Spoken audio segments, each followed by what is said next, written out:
السلام عليكم ورحمة الله وبركاته. الحمد لله الذي نحمده ونستعينه ونستغفره ونؤمن به ونتوكل عليه. أما بعد.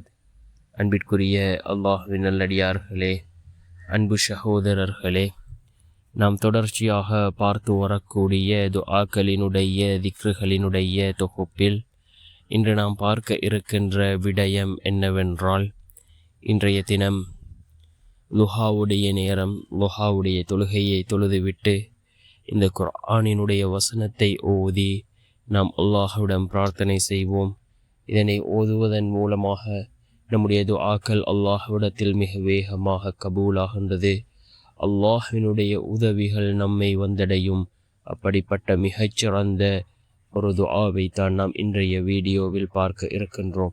அன்பார்ந்த சகோதரர்களே, அல்லாஹ்வின் நல்லடியார்களே, லுஹாவுடைய நேரம் மிக முக்கியமான ஒரு நேரம். நாம் லுஹாவுடைய தொழுகையை தொழுதுவிட்டு அல்லாஹ்விடம் பிரார்த்தனை செய்வோம். லுஹாவுடைய நேரம் எப்பொழுது ஆரம்பமாகின்றது என்றால், அதாவது சூரியன் உதயமானதிலிருந்து ஒரு அரை மணித்தியாலம் கழித்ததிலிருந்து லுஹருடைய அதானுக்கு இடைப்பட்ட நேரம் லுஹாவுடைய நேரமாக இருக்கின்றது. இந்த நேரத்தில் நாம் இந்த லுஹாவுடைய தொழுகையை தொழுது அல்லாஹ்விடம் பிரார்த்தனை செய்வோம். நிச்சயம் அல்லாஹ் நம்முடைய பிரார்த்தனைகளுக்கு பதில் வழங்குவான். இந்த நேரம் மிக முக்கியமான ஒரு நேரமாக இருந்து கொண்டிருக்கின்றது. அதாவது ரசூலுல்லாஹி ஸல்லல்லாஹு அலைஹி வஸல்லம் அவர்கள் கூறினார்கள், யார் லுஹாவுடைய தொழுகையை தொழுகிறாரோ அவர்களுடைய வாழ்க்கையில் உள்ள வறுமையை அல்லாஹ் நீக்குகின்றான் என்று கூறினார்கள் அருமை நாயகம் ஸல்லல்லாஹு அலைஹி வஸல்லம் அவர்கள்.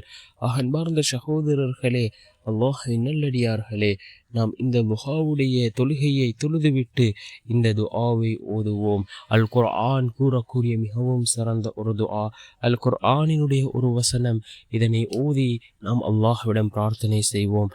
என்ன துஆ என்றால், وَجَعَلْنَا مِنْ بَيْنِ أَيْدِيهِمْ صَدًّا وَمِنْ خَلْفِهِمْ صَدًّا فَأَغْشَيْنَاهُمْ فَهُمْ لَا يُبْصِرُونَ وَجَعَلْنَا مِنْ بَيْنِ أَيْدِيهِمْ صَدًّا وَمِنْ خَلْفِهِمْ صَدًّا فَأَغْشَيْنَاهُمْ فَهُمْ لَا يُبْصِرُونَ என்று வரக்கூடிய இந்த குர்ஆனினுடைய வசனத்தை ஓதி நாம் அல்லாஹ்விடம் பிரார்த்தனை செய்வோம்.